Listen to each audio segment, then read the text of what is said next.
ஜோதிட சொந்தங்கள் அனைவருக்கும் வணக்கம். கரூர்ல இருந்து கீதா. இன்னைக்கு நம்ம பார்க்க போறது பார்த்தோம் அப்படின்னா புத்தாண்டோட சிறப்புகளை பத்தி தான் பார்க்க போறோம். இதுல முதல்ல நம்ம பார்க்க போறது இந்த மார்கழி மாசத்துல நம்ம என்னென்ன செய்யணும் அப்படின்னு சொல்லிட்டு அடுத்து புத்தாண்டோட சிறப்புகளை பத்தி பார்க்க போறோம். இந்த நாமயோகங்களை பத்தி சொல்றாங்க இல்லைங்களா, அதுல ஒவ்வொரு நாமயோகத்துக்கும் ஒவ்வொரு இது சொல்றாங்க இல்லைங்களா. இப்போதைக்கு பாத்தீங்கன்னா வியாதிபாத நாமயோகத்தை பார்த்தா மட்டும் கொஞ்சம் எல்லாம் பயப்படுற மாதிரி சொல்றாங்க. அதுவும் வியாதிபாத நாமயோகத்துக்கும் மார்கழி மாசத்துக்கும் ஏதோ ஒரு லிங்க் இருக்கிறதா சொல்றாங்க. அதை பத்தி கொஞ்சம் சொல்லுங்க. அதாவது நாமயோகங்கள் மொத்தம் 27.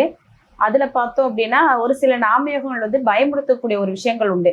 என்ன அப்படின்னு பார்த்தீங்கன்னா, இப்ப குடும்பத்துல வந்து துர்மரணம், விபத்துனால இறந்துருது, அகால மரணம், வாழ வேண்டிய வயசுல பசங்களாம் ஆண்கள்லாம் இறந்து போடுவாங்க.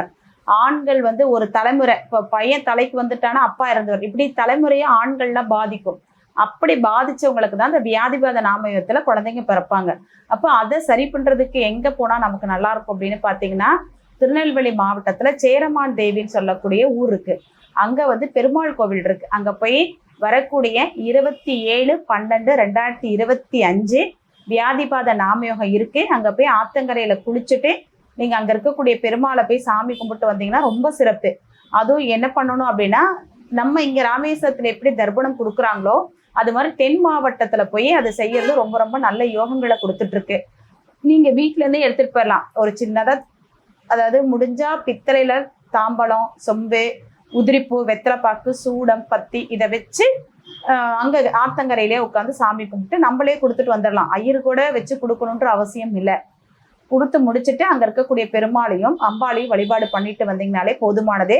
இந்த வியாதிபாத நாமயத்துல இருக்கக்கூடிய குற்றங்கள் தடைப்பட்டு நமக்கு நல்லது நடக்கக்கூடிய ஒரு தருணம். மார்கழி மாசமே பாத்தீங்க அப்படின்னா இது வந்து தெய்வங்கள் வந்து நமக்கு நல்லது புரியக்கூடிய ஒரு மாதம்.